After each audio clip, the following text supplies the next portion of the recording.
In 1 year in the United States, there are about 500,000 divorces. There's about 1 million men and women who look for lifelong happiness with each other admit that they had not found it. What's really interesting about the history of divorce in the United States is that ever since 1889, they discovered that the United States had one of the highest divorce rates in the world.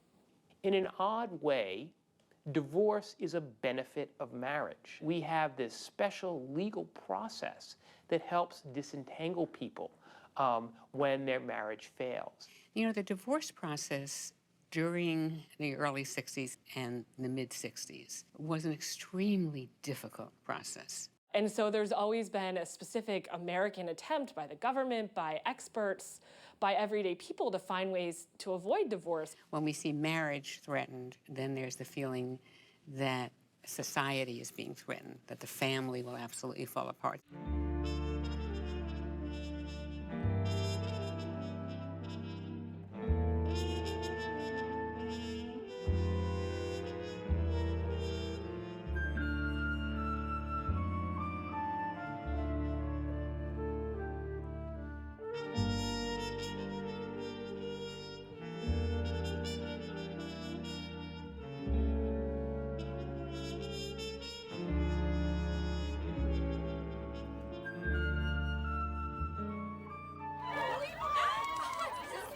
Sounds like a visit from the stork or De Beers, or could be just a new hairdo. Mr. Rumson, Mr. Draper, how are you this morning? Joan? Morning. So you're getting married. Congratulations. It's all that really matters, right? Will you marry me? I don't know what to say. This is all so fast. What does that mean? I can't believe this. Yes! Yes! Listen, I'm not being impulsive, because I've been thinking about this all the time. I want you to be my wife. What? Marry me. Roger, are you serious? Will you do that for me? For most of its history, marriage has been a financial arrangement between families, choosing specific sons and specific daughters to merge wealth or land or what have you. And it's only since sort of the 17th century or so that people have started to look at love as an important component. And people were very worried about that. Ministers and government officials, they were concerned that love was going to open the door for people being dissatisfied and then ending their marriages, which in fact was not incorrect. Hey, it's the honeymoon kid. Here comes Romeo without his roe, like a dried herring. Do I seem different? You do look depleted, Humps. The wedding was great. How was the rest of it? We are talking about my wife here. It is telling when you look at some of the media pieces during this period. Men were talking about obligations to support their families. They felt very much that pressure to be a good provider for their families. And there wasn't really an option for a man who had a wife and a child other than going out and earning a good paycheck if he could and bringing it home and supporting them. You told me you wanted me to tell you if I was upset. Okay. Were you fired? I accidentally opened Ken Cosgrove's paycheck. So? What's he gonna care? Tampering with the U.S. mail? He makes $300 a week. What? That mannequin makes $300 a week? He's not married. We have one on the way. I hate this place. I should quit. I think during the late 40s, 50s, and early 60s, marriage was very much an institution. It's a social institution. It's a legal institution as well, and sometimes a religious institution. And that's the basic foundation for society. Something happened in the ceremony. It's when he said that thing about being new baptized. I just felt this calm come over me. We're talking about a set of socially agreed upon roles where everyone has some shared understanding of what the expectations and obligations and behaviors are associated with those roles. You take care of the homemaking. I'll look after the books and records. No male supremacy now, Professor. It doesn't go with your salary. It's something that's private, but it's also something that's really essentially public as well. Marriage is somewhat Janus-faced. It's this strange mixture of public and private, religious and legal. I was married at 18. I dropped out of college happily to get married because that was really what I was going to do in my life. Hi, Peg. Well, you look more excited than I've ever seen you before, and that's saying something. What's up? Oh, Liz, you'll never guess. I got engaged to Joe. We're going to be married at the end of the semester, right after Joe graduates. What? You won't even going steady with him for a couple of months. Oh, exactly 3 months and 3 days. But Peg, are you going to drop out of college before you graduate? I mean, you've only got another year to go. Oh, Liz, everyone isn't as slow as you and Andy. Marriage offered a legitimate context for sex and childbearing, so it was one of the only contexts in which it was socially acceptable to be certainly bearing and raising children. People in the 1950s, early 1960s very much believed that marriage should be a lifetime commitment, a lifetime relationship. No, sir. This is forever with Larry and me. In the 1940s, 1950s, and into the 1960s, really saw marriage as an opportunity to find happiness and to find stability. And what we have to remember is that they had grown up as children through the years of the Great Depression and also World War II. And so their lives had been full of upheaval.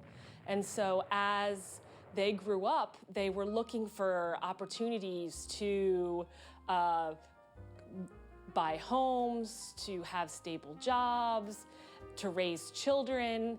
And the marriage really offered them that, they hoped marriage offered them that opportunity. Daddy, Daddy, Daddy, wake up, it's my birthday.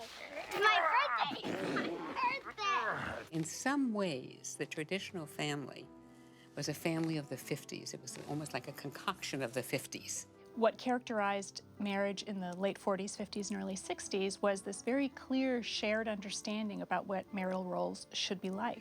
Traditional family values are that when you get married for life, till death do us part, right? And the family is based on marriage. And so that the traditional values are that you have, the very traditional is that you have a homemaker wife who keeps the home fires burning and working and takes care of the kids, and a breadwinner husband, 2.5 kids, a dog, 2-car garage. That's our image of what the traditional family is. I think when we talk about traditional family values, we tend to think of very strict gender roles within the family. And that's something that we see particularly in the 40s and 50s and 60s, that Americans were marrying at younger ages. Wow, married? But she's just finishing high school, and you still have 2 years at the university. That's a tough road, Larry. They were having more children, the birth rate went up, the divorce rate stabilized. And so when the children of the baby boom look back from the 70s and 80s and look back on what was going on in the 50s, many of them felt that that was what family life should look like. And they were sad that their own lives weren't reflecting that. But what's interesting there is that those trends, the birth rate going up and the marriage age going down and all of that, was a complete anomaly compared to the long-term trends over the 20th century. A man chases a woman until she catches him.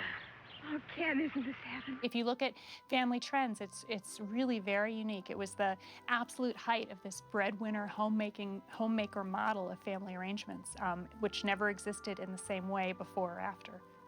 And so there's this romanticization of what those families were like. They didn't necessarily always reflect reality. There were families that couldn't live up to the ideal, particularly African-American families, other immigrant families. There were people who didn't want to embrace that lifestyle. Val, can you take the long way up? I am really enjoying the view here. You going to Campbell's bachelor party? Yeah, I want to be there before they tie an anchor on his neck and drag him out to sea. I hear she's a nice girl. And who wants that? And so when people talk about traditional family values, they're talking about the 50s, but I think that we need to maybe qualify that a little bit to understand that the romance is not necessarily reflective of reality. Hello, honey. Dinner. Wow. What do I want for dinner? I don't know. Anything but chicken. Yes, they missed me. Ribeye in the pan with butter. Ice cream. I love you too. There's going to be dinner waiting for me when I get home. Many social scientists are a bit hesitant to use the word traditional when they're thinking about the family values that characterize the late 40s, 1950s, and early 1960s, because in many ways, families during that period were quite unusual, and in fact, unlike the families that came either before or after them. And so when we talk about the values that people held around families during that period, we don't generally refer to them as traditional family values, because it suggests that in some ways this is what the family was like going back in time before the 50s, and in fact that really wasn't the case. Families have been changing continually over time in the United States and elsewhere, and in the 1950s, rather than using it as a benchmark of comparison for families today, it's much more realistic to look at it in itself as being a truly unique and unusual period in history, which it very much was. She wanted me to be beautiful so I could find a man. There's nothing wrong with that. But then what? Just sit and smoke and let it go till you're in a box? People refer to the fact that many women were feeling unfulfilled in marriage during the early 1960s. And I think that when we're trying to make sense of that, the first thing to say is that even during the 50s and early 60s, people had a wide variety of responses to the relationships they were in. So, in fact, when you look at survey data, women said that they were quite happy with their own marriages and their own lives. But what's really telling is what they said about their daughters. And a large majority of women in the early 1960s, although they said that they themselves were quite happy with their lives, wanted something different for their daughters. And that's pretty telling. And the kinds of things they talked about was they wanted their daughters to wait a little longer before they got married. Women at the 1950s marriage cohorts got married very young, and in fact, younger than either their parents or their children did later. And so it was, again, this idea that the 1950s is really unique in history. They wanted their daughters to wait a little bit longer, and they wanted their daughters to get more education. So it's pretty telling to say, I'm satisfied, and yet, for this person I care probably the most about in the whole world, I want something quite different.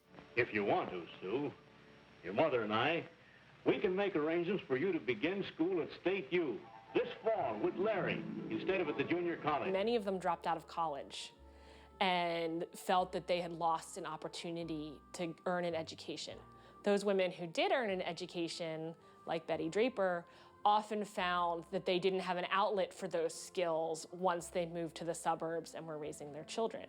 On top of that, since they had married so young, their children went to school when they were still relatively young, and a lot of women had this what now moment. I'm only in my early 30s, my kids are in school full time. What am I supposed to do with myself now? So that was another reason that women fell through the roof, particularly women who had young children. Divorce rates start to skyrocket, age of marriage starts to delay. You have all these changes happening at once. June 1960, we get the introduction of the birth control pill that dramatically changed the options that women had available to themselves and their confidence in being able to control the timing of their childbearing. There was so much happening at once, and it's very difficult to untangle kind of which of these things going on was perhaps somewhat caused by the rise in divorce and what was contributing to it.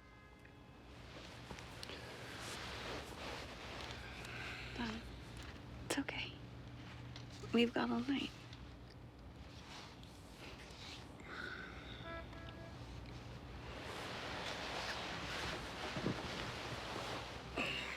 There was a lot of evidence of women who were sexually unfulfilled in their marriages. The best science of the day was that women were only mature if they had vaginal orgasm, which science has since proved is not really, in some ways, a myth, and that, so men and women didn't really, I'm sure there were men and women who had sexually fulfilling relationships. There were other ones who didn't.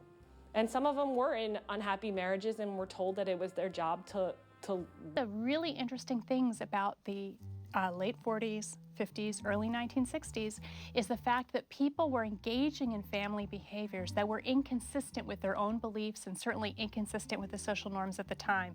So as the divorce rate started to creep up in the 1960s, people were still saying a couple should remain together for the sake of their children, even if they're unhappy. And yet, so many of them did go on to divorce later. The attitudes didn't kind of come in line with the behaviors until somewhat later. Divorce was a moral compromise for many women and men in the sense that they were engaging in something that they didn't really believe was appropriate. The 1950s is when there was just an explosion of advice books and magazine columns and TV shows. The very first divorce court debuted in the 1950s. And it was run by a marriage counselor, and it was explicitly meant to show Americans how bad divorce was and how they should do whatever they could to avoid that situation. And it was available in syndication across the United States. There were all sorts of organizations in the 1950s that were dedicated to convincing women not to get divorced, that their lives would be really hard if they didn't. There was something called Divorcees Anonymous, which had divorced women, women who had been divorced, who took it upon themselves to go out and convince other women who were seeing divorce lawyers to not do it. And they would do things like get the women and take them out and get them a new wardrobe and have their hair done and do all these things that were then supposed to convince their husbands that they wanted to stay together. Some of the most famous things, the Ladies' Home Journal, there's a famous advice column called Can This Marriage Be Saved? And it debuted in 1953 and has run ever since. It's actually the single longest running column in a monthly magazine. And it's still the same. It runs to this day. You can read it on LHJ.com. And it is a wife telling her side of the story about a marriage, the husband telling his, and then a counselor trying to solve their problems. It's really interesting. So divorce has been increasing way back as far as the mid-19th century. This isn't a new trend. It was more of a trend that stalled during the 1950s era and then took off again. So you had a big uptick in divorce rates right after World War II. But the truth is, at the same time divorce rates were high, people were remarrying quickly, still entering marriage in very high proportions. So I think in general, people felt like the institution of marriage wasn't threatened by this rise in divorce. Later, 25 years later, when we start to see divorce rates going up in a context when people are also delaying marriage, rates of remarriage started coming down, there was a lot more hand-wringing about this and whether the institution of marriage itself might be in trouble. People really believed in marriage and they wanted to make it work. But it was the 1960s was a period when people also increasingly were willing to end their own marriages when they felt. When society was doing well enough, there was enough money for women to stay at home. And so the homemaking role was elevated to being a very, important role in the family. And if you're a successful woman in the 50s, you wanted to be married and to be a homemaker and to have children. You very seldom had any dreams or aspirations beyond that.